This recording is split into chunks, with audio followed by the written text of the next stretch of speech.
25 বছর পর চ্যাম্পিয়ন্স ট্রফির ফাইনালে মুখোমুখি ভারত নিউজিল্যান্ড। 25 বছর আগে ভারত হেরে যায়, যে ফাইনালে হেরে যায় সেই ফাইনালে সেঞ্চুরি করেও দলকে জেতাতে পারেননি সৌরভ গঙ্গোপাধ্যায়। 25 বছর পর বদলা হবে জানবো স্বয়ং সৌরভের মুখ থেকে। মনে হয় 25 বছর আগে তোমার সেঞ্চুরি ছিল, তা সত্ত্বেও ফাইনালে জয় হয়নি ফার্স্ট ইনিংস করে। তো 25 বছর পর আবার নিউজিল্যান্ড মুখোমুখি চ্যাম্পিয়ন্স ট্রফি, কি মনে হয় মানে বদলা? হ্যাঁ, ইন্ডিয়া জিততে পারে। ইন্ডিয়া ভালো টিম, ভালো খেলছে। আমার কাছে ইন্ডিয়াই ফেভারিট। ইন্ডিয়া নিউজিল্যান্ড এর মধ্যেও অনেক ওয়ার্ল্ড কাপ সেমিফাইনাল হয়েছে ইংল্যান্ডে, যেটা নিউজিল্যান্ড জিতে। আরও এক দুবার এই বড় ওয়ার্ল্ড টুর্নামেন্টসে নিউজিল্যান্ড হারিয়েছে ইন্ডিয়াকে। তাই New Zealand is a good opposition. কিন্তু আমি মনে করি যেভাবে ইন্ডিয়া খেলেছে এই টুর্নামেন্টে, দেখো খেলায় যা খুশি হতে পারে। খেলা দিনের দিনে আমরা 2000 সালে ফাইনালে হেরেছিলাম, কোয়ার্টার ফাইনালে অস্ট্রেলিয়া, সেমিফাইনালে সাউথ আফ্রিকাকে হারিয়ে। তো খেলায় তো কিছু বলা যায় না, কিন্তু আমার মতে ইন্ডিয়া ফেভারিটস। মহারাজদা ডেফিনেটলি বদলা হবে, এক্সপেকটেশন থাকবে, কিন্তু ভারতের তুরুপের তাস বরুণ চক্রবর্তী অলরেডি তুমি একবার বলেছো যে গ্রুপের ম্যাচটার আগে যে বরুণকে রেখে দেওয়া হোক, বরুণই আলটিমেট। বরুণই কি X factor? Varun Chakravarthy X factor কারণ নতুন বলে অত ওকে সবাই খেলেনি অত বেশি। যত খেলবে তত জানবে, তত ইজিয়ার হতে থাকবে। কিন্তু আমি মনে করি যদি উইকেট একটু গ্রিপ করে, যেটা হয়তো কাল করবে, 4টে স্পিনার আছে, তার মধ্যে বরুণ ইজ ডিফারেন্ট।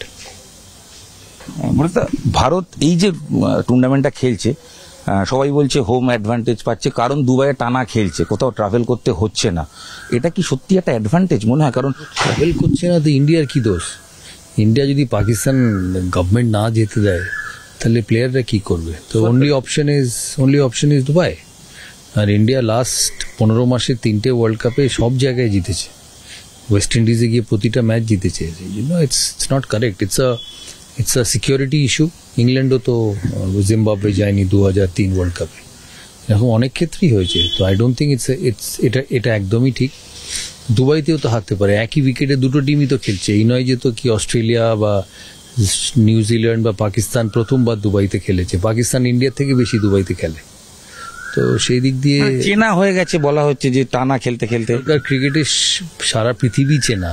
দুবাই হোক, পাকিস্তান হোক, অস্ট্রেলিয়া হোক, নিউজিল্যান্ড হোক, সাউথ আফ্রিকা হোক, সবই চেনা, নতুন কিছু নেই। তো সেই দিক দিয়ে it's a very unfair acquisition.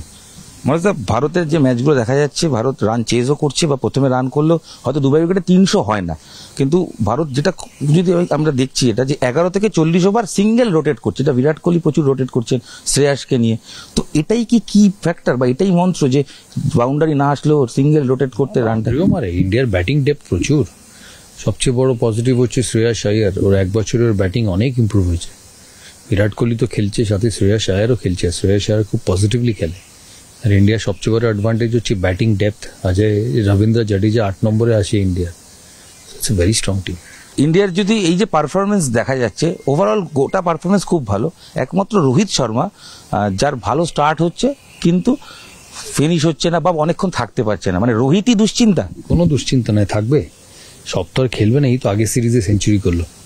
তো রোহিত খেলবে কাল। দেখো ফাইনাল রোহিতের দিন, সেট হয়ে গেলে জিতিয়ে দেবে ইন্ডিয়াকে। শেষ প্রশ্ন করি, সেটা হচ্ছে যে উইলিয়ামসন তার ওডিআই রিটায়ার করবেন, সে আগের ম্যাচে সেঞ্চুরি করে ছেড়ে দেওয়ার সম্ভাবনা আছে। উইলিয়ামসন হয়তো ওডিআই ছেড়ে দিতে, জানিস কি অ্যানাউন্স করেছে কি? না এখনো হয়নি, দেখা যাক। উইলিয়ামসন, রচিন রবীন্দ্র, আবার অন্যদিকে স্যান্টানারের মতো স্পিনার। তো লড়াইটা সৌরভ গাঙ্গুলির কাছে, এই লড়াইটা কি স্পিন ভার্সেস স্পিন, না দুটো টিমের overall team game, batting versus, মানে লড়াইটা কিভাবে দেখছো? লড়াইটা হচ্ছে Indian spinners versus New Zealand batting. যদি ওরা ইন্ডিয়ান স্পিনকে ভালো খেলতে পারলে ওদের চান্স থাকবে। যদি ইন্ডিয়ান স্পিনার ভালো না খেলে ওরা হেরে যাবে। ইন্ডিয়া নিউজিল্যান্ডের স্পিনার্সদের ভালো খেলবেই, কারণ ইন্ডিয়ার যে ব্যাটিং ডেপথ, অক্ষর পাটিল 5 নম্বরে ব্যাট করে, Santner is a fantastic spinner. But the challenge and the crux of the game হবে যে নিউজিল্যান্ড ব্যাটসম্যানরা ইন্ডিয়ান স্পিনারদের কিরম খেলে। স্নায়ুর চাপ, ফাইনালের একটা স্নায়ুর চাপ হয় তো, কারণ রোহিত শর্মা রেকর্ড করে নিচ্ছে 4টে ফাইনাল খেলে ফেললো অ্যাজ এ ক্যাপ্টেন, 4টে আইসিসি টুর্নামেন্ট। স্নায়ুর চাপ নিতে গেলে কি করতে হওয়া উচিত? মানে কতটা প্রেশার থাকে ফাইনালের এবং কি নেওয়া উচিত? তো পার্ট অফ সিস্টেম। সেমিফাইনালও প্রেশার। অস্ট্রেলিয়ার সঙ্গে সেমিফাইনালও was equal pressure. T20 world cup final সাউথ আফ্রিকার সাথে ওয়াজ ইকুয়াল প্রেশার। তো আমি 3টে ওয়ার্ল্ড কাপ ফাইনাল ক্যাপ্টেন্সি করেছি, প্রেশার থাকবেই।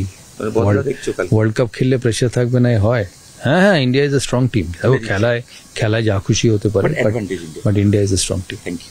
Thank you. আমরা কথা বলছিলাম সৌরভ গঙ্গোপাধ্যায়ের সঙ্গে, যিনি ফাইনালের আগে, চ্যাম্পিয়ন্স ট্রফির ফাইনালের আগে ভারতের কাটাছেড়া করলেন মূলত কার কি দক্ষতা, কোন শক্তিতে ভারত ফাইনাল জিততে পারে বিশ্লেষণ করলেন, এবং পাশাপাশি তিনি বলছেন যে খেলায় কিছু বলা যায় না, তবে এটা ঠিক অ্যাডভান্টেজ টিম ইন্ডিয়া। নিউজিল্যান্ড ভালো শক্তিশালী দল, তবে নিউজিল্যান্ডের স্পিনকে ভারত ঠিক খেলে দেবে, তাই ভারত অ্যাডভান্টেজ।